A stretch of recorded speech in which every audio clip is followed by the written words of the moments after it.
Hi everybody, we're here with Jon and Traci Burgess. Now, guys, thanks for having us out today. Thank you, Mark. So, you're the newest NCHA $1 Million Rider, Hall of Fame inductee. How does that feel? Oh, it's a lifelong dream.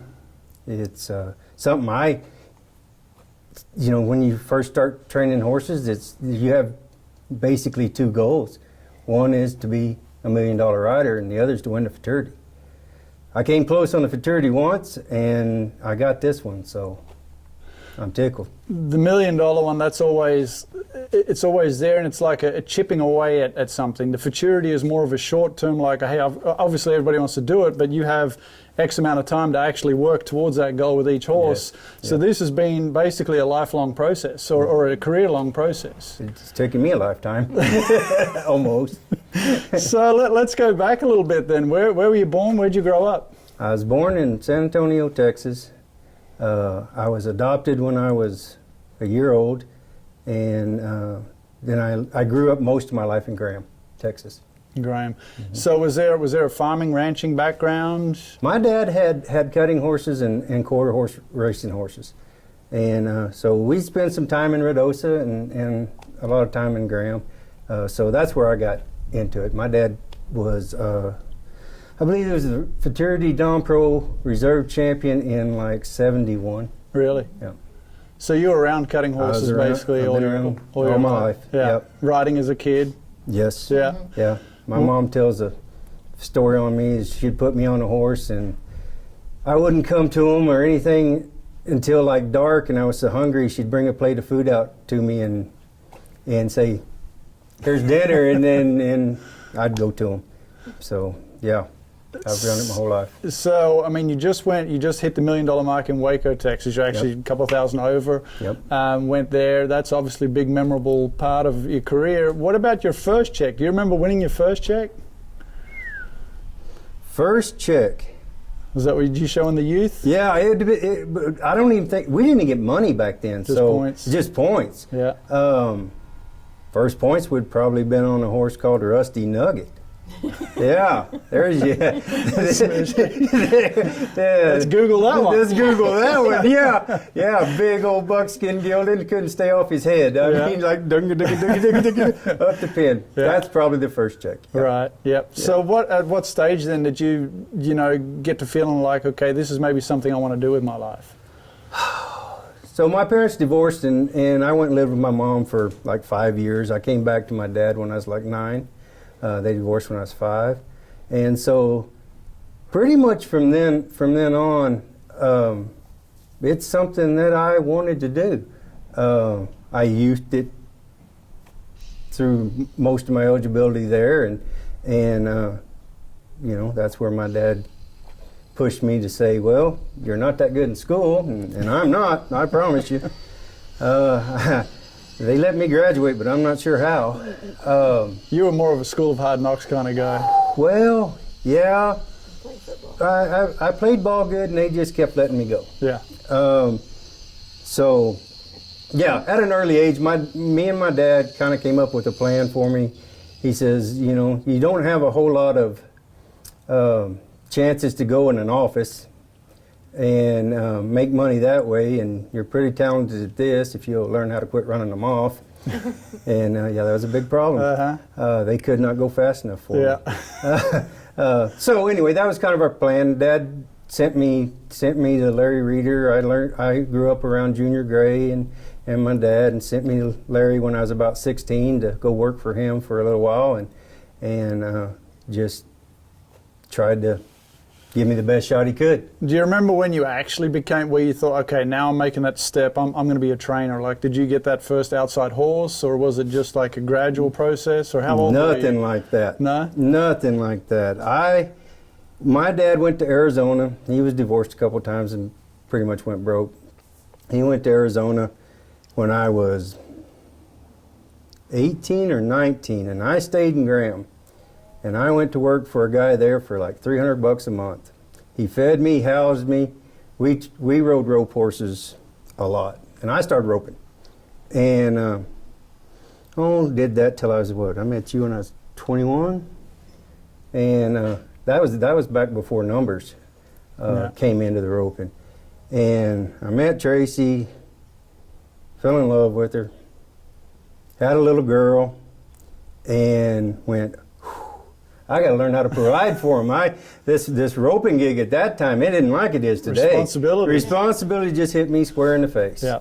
And I went, well, there's only one thing I kind of know how to do, and that's ride cutters. And it's funny how life works. It probably wasn't 3 months later, I found a job in Denton for a guy named Carl Overcrome. And went to work for him. He had like 4 Docalina mares and a Docalina stud. And I met some people after that, and it just went on. Yeah. So, I mean, it wasn't anything I was really groomed for. Right. I just, that's how it happened. No advertising. No advertising campaign. Word of mouth. You know, do the best you can and work hard, and hopefully your talent shows through. Yeah, yeah. Well, obviously, you know, you mentioned you met Traci early at 21. You've been a big part of the operation. We all know the Burgess family is strong, and every time you're at a cutting, we know that the family is there with you most of the time. What's it been like for you to kind of, you know, work alongside Jon all these years and see him reach this goal? Reaching his goal has been amazing. It's like he talked about it for quite a few years and didn't know if we'd ever make it or not, but it's been some long days and trying days. Like you said, with husbands and wife and the cut and pin, it gets a little tough sometimes, but we've learned just to finish it at the barn. It doesn't go in the house. And then, I mean, just very proud of him. The whole family is very proud of what he's accomplished, and it's taken a long, long time, but we're there. Well, I think one word sums it up, and that's dedication. I mean, you know, you can't get to where you are right now without being dedicated to it. You know, and obviously, Traci, you've kept him motivated to get to this point and put up with some of that stuff in the cut and pen. Yep. But so, I mean, you've had some really good success. You've kind of spread. You do both the weekend show. You've you know, taken beginner cutters. You've taken open cutters to Fort Worth. 2015, you were the Limited Open champion on Gold from Home. Yep. 2016 Super Stakes Limited Open champion on Little Mac, and then co-reserve champion at the Derby that year as well with Clay Cerny. What was it like those couple of years there to kind of hit those high spots for you like that? You know, it's with any of us. You have to have the horsepower. You can't do it if you don't. And you know, myself, I don't ride a lot of horses. It takes a little while. It takes to find that horse, to become friends with it. For one, I mean, I can't do it unless that horse likes me. I mean, I don't like doing bad things to horses. They're my buddies. What does that do for your motivation, your daily, you know, you wake up the next day after a championship like that and a big win in, you know, in a big pen, big stage. What does that do for your program? I think it validates you a little bit, you know, your hard work, your like you say, your dedication. You set your next goals. Set your next goals, just like this one, you know. Everybody asks, what's your next goal? And you just kind of sit there, well, I had a hard enough time getting to this one. Let's, you know, give me just a minute. You know, what are you going to do next? What are you going to do next? And, you know, I look at it and what's going on in this business right at this moment is really cool. The people we have coming into it, Yellowstone, I mean, the advertisement we're getting through them just by what they're doing for it also is awesome. Right now, it's pretty interesting to see how it's going and where it could go. I mean, I think it's giving it a great boost, shot in the arm. Yeah, and there's a lot of new, like you said, a lot of new people coming into the sport. There's a lot of money being thrown around right now. The horse market is strong, not just in cutting, but in cow horse, barrel racing, ranch gelding. I mean, ranch geldings are bringing almost the same prices as some cutters now. I mean, it's unbelievable. Had a guy that ropes calves, and he was asking me the other day, you know, do you know where any prospects are? And I'm going, well, I don't know. And I'm thinking, you know, giving $7,500 or something for him is plenty. And he says, shoot, man, I'll give 10 or 15 for him. And I just kind of blew my hat back and went, wow, well, let's see what kind of geldings I got. You know? Exactly. Yeah. Well, there's been some big names in your program throughout the years that you've been responsible for, and you know, and showed to a lot of money. I mean, La Femna Kitty, you both showed her, did real well. Chuladul, obviously, big one for you. You know, and then you had Big Mac, you had Little Mac that came along. That must have been fun for you to ride. You know, one in the same family. Very much so. Yeah. I mean, they are. It's interesting how mentally they're both the same. They're totally different horses. Big Mac is way quicker than Little Mac, and then Little Mac is way bigger than Big Mac. You know, so the names are a little bit jacked up right there, but both blessings. Just blessings to neither one of them were easy. They're funny horses. You'd think, well, you lazy son of a gun, I need to wake you up, and it was the worst thing in the world you could do to either one of them. You know, and they like petting on way more than they like anything else. Yeah. But cookies, you know. So that's one thing I've prided myself on in my career, is trying to figure mentally out what to do to these horses, and try not to tear them up. Try to keep them sound. Do the best thing you can for them. Yeah. Has been my deal, because I don't get to ride. Me and you talked before. I start out with 1, maybe 2, 3-year-olds, and I've got to figure out how to get them to the show pen and get them with all 4 wheels on. Yeah. Which in today's, where we ask them to do so much, can be difficult. But that's kind of. Yeah. So obviously none of us get to, the trainers get to where they're at without some help and without some guidance. So there's some mentors that have helped you along the way that stand out, some people that have really influenced your program, or that you can go to and ask questions. Well, I mean, most of, my mentor basically was Jon Burgess, as far as what he could do with a horse. I've always looked at a style that I liked and what somebody was getting done with it, how it was getting done. But that man was unreal in his heyday. Unreal what he could get one to do, and just kind of modify it, along the way, and see if I could make it non-pro friendly, amateur friendly. Because without them, we're nothing. Right. We don't get to keep doing this. Well, and that's been a big part of your program too. Is you've shared the horses with your customers, with your family, with your wife, with the kids, and so you're training. A bigger There's a bigger picture in there, rather than just, this is my horse. I'm going to push it to the limit and see where the edge is. It had to evolve. It had to evolve. I mean, when I was young, everybody knows they could not go fast enough for me. Yeah. Even in the Chula years. I mean. Everybody, I remember you showing him, and man, you were getting it on, and that doesn't work for somebody following you. Yeah. Their timing is not the same. They don't ride like you.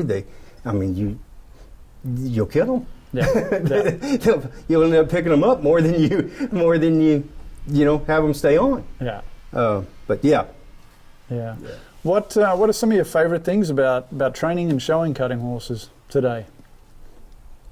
Training horses, like we talked about just a second ago, the mental side of it, the most of them nowadays, are absolutely bred the same. You go back a generation or two, and they're the same. But the mental side of it, like I said, getting a horse to stay sound, and still train and still have a ton of eye appeal. I still love eye appeal. I like eye appeal over motion. And sometimes it looks like you're not doing as much, but if the guys that really know, they know that, look how that horse just slowed that cow down. Yeah. Look how he stayed in the middle of the pen and just crouchy and cool and confident. I love a confident horse. You look at the horses going today in that futurity, and it's just unreal. Where it's been, where it's going, where it's came from. Yeah. It is jaw dropping. I think the last 10 years we've probably seen the biggest change in the industry. Yeah. you know. Yeah, absolutely. Just, I mean, it is mind-boggling. You know, you'd like to see some of them old guys come back from the grave and look at that and say, look what we've done, boys. Yeah, well, you but then proud of also, us? it's cool to see Gary Belafonte come in and kick everybody's butt 2 years ago, and, you know, and see that and show that it's still a cow horse. It's still a cow horse. Yeah. It is. It's a, you know, it's a broke cow horse, but it's a cow horse. You know, you can't have one without the other. Yeah. I mean, I believe that. Yeah. What? So we talked about some high points, but obviously we all know in this industry it's a roller coaster, and that goes from week to week. It goes from day to day, sometimes from hour to hour. And we've talked about some of the high points and what they meant to your program. What was there some low times that you can talk about, or something that, you know, where you're kind of scratching your head and maybe thinking twice about what you're doing? And how did you work your way out of that? Which time you want to talk about? What day? What day do you want to talk about? Yeah. Oh, yeah. I mean, you know, basically go back and look at regrets. You know, regrets is I've very rarely got to keep my good horses. Something will happen. They'll move on to somebody else or whatever. But those are my regrets. When one ages out that I really like, I mean, they are my buddies. I mean, nobody understands that as much as her, but you know, it's hard. Yeah. It's hard. They're friends. Yeah.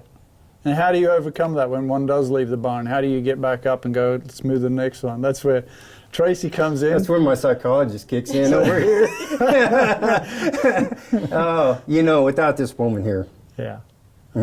Well, we've seen that, you know, behind all these trainers, there's a great woman, and she's the glue between, you know, the talent and everything else that's going on. Traci, you know what? Obviously, man, somebody said sometime that we have a bad memory or something. We don't remember things. Is there something you've got to constantly remind Jon of? I mean, not usually. Not usually? No, he's pretty good. I mean, sometimes when we're working or something, I'll ask him, hey, why are you doing that? And he either gets mad at me, or he's like, explains it to me, or he's like, 2 days later, he'll be like, hey, maybe I should change this or fix this. But we don't really, I mean, there's nothing that I ever have to remind him about or anything. He's great with the horses and great with people, and, you know, works with and animals. And I'm not so sure they're great with the people part. well, maybe that's it. Remind him, hey, be nice. Yeah, be nice. That's it. And I don't never try to be rude. It's I'm too honest. Yeah, it's not being mean. And it's not being mean. I try. Yeah. I mean, I don't try to be mean. It's just honest. Because I'm too dumb to remember the lie. Right. You know. I mean, it's like. That's one of the hardest parts for me is not, you know, honesty is not always nice. Yeah. And I've had to learn, you know, it's not to be dishonest, but try different words. You know, that's been hard for me. That's probably the hardest thing of this whole, you know, I don't have a problem with the horses. It's the people, communicating with the people, you know, what I'm after and how I'm trying to do it than anything else. Yeah, he communicates with the animals. I communicate with the horses pretty good, you know, and the animals. I don't have a problem there. It's talking to the people without being too blunt or you know, maybe not explaining it well enough to them. I don't know. I always tell him he could have been a big time trainer if he had a better bedside manner. Yeah, I'd have probably made this here a little bit earlier if I had a better bedside manner. Well, and that's Deep down, he's a good man. Yeah, and that's just part of the trait, part of the business. And I know my wife was my PR person a lot of the times where I'd see a phone call and I'd have her answer it because all the time. You talk to them. This is not going to go well. That's why they don't call him anymore. They don't call me anymore. They know. They just call Traci and it'll be okay. They'll get the answer. Yeah, you know, I have a terrible communication skills. You know, and then once you get, I think, you know, like most of the non-pros and amateurs that ride with me, once you get to know me, it's not personal in any way, shape, or form. Yeah, we've had and they love it. I mean, you know, I've had a lot of people go, and I've had a lot of people come back. Yeah.